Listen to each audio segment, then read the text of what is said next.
उत्तर प्रदेश में 2027 के विधानसभा चुनाव की तैयारियां तेज हो गई हैं।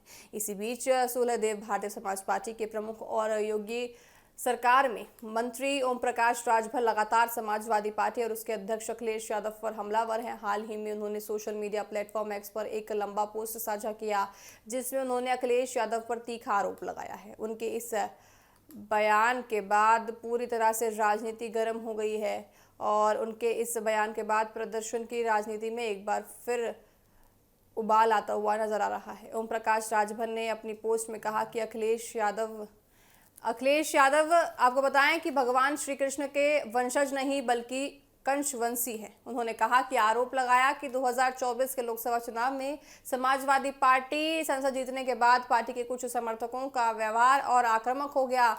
उन्होंने दावा किया कि पीडीए पिछड़ा, दलित और अल्पसंख्यक की राजनीति के नाम पर समाज में भ्रम फैला रही है। राजभर का ये बयान राजनीतिक और सामाजिक दोनों स्तरों पर चर्चा का विषय बना हुआ है। ऐसे में देखिए, लगातार ओम प्रकाश राजभर के ओर से अखिलेश यादव को घेरा जा रहा है। अपने पोस्ट में राजभर ने गाजीपुर को 2 राजभर समाज की बच्चियों का भी जिक्र किया। उन्होंने आरोप लगाया कि दोनों बच्चियों के साथ मारपीट की गई है, जिसमें एक बच्ची की मौत हो गई जबकि दूसरी गंभीर रूप से घायल बताई जा रही है। उन्होंने इस घटना के लिए कुछ यादव समाज के लोगों को जिम्मेदार ठहराया है और कहा कि समाजवादी पार्टी इस मामले पर चुप है। उन्होंने अखिलेश यादव से इस मुद्दे पर जवाब देने की मांग भी की है। हालांकि इन आरोपों की पुष्टि और कानूनी स्थिति का फैसला जांच एजेंसियां और न्यायिक प्रक्रिया के तहत ही किया जाएगा। उनके आधार पर ही तमाम चीजें सामने आएंगी।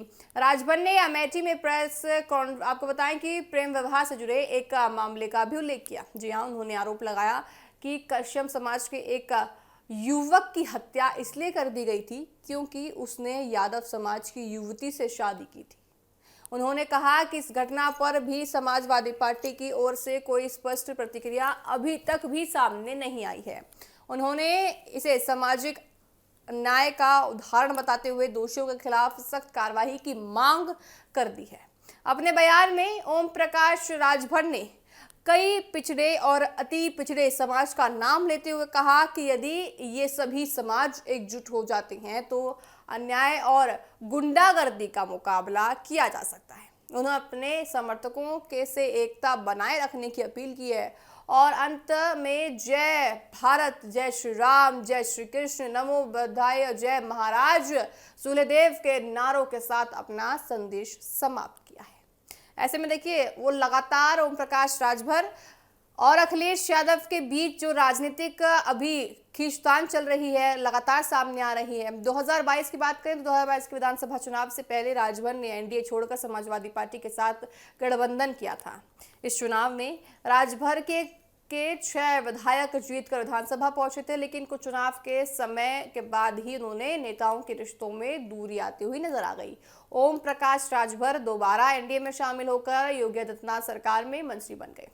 2024 के लोकसभा चुनाव में भी राजभर एनडीए के साथ रहे, लेकिन उनके बेटे को चुनाव में जीत नहीं मिली। इसके बाद राजनीतिक गलियारों में ये चर्चा रही कि उन्होंने फिर से समाजवादी पार्टी के साथ आने की कोशिश की थी, लेकिन बात नहीं बन सकी।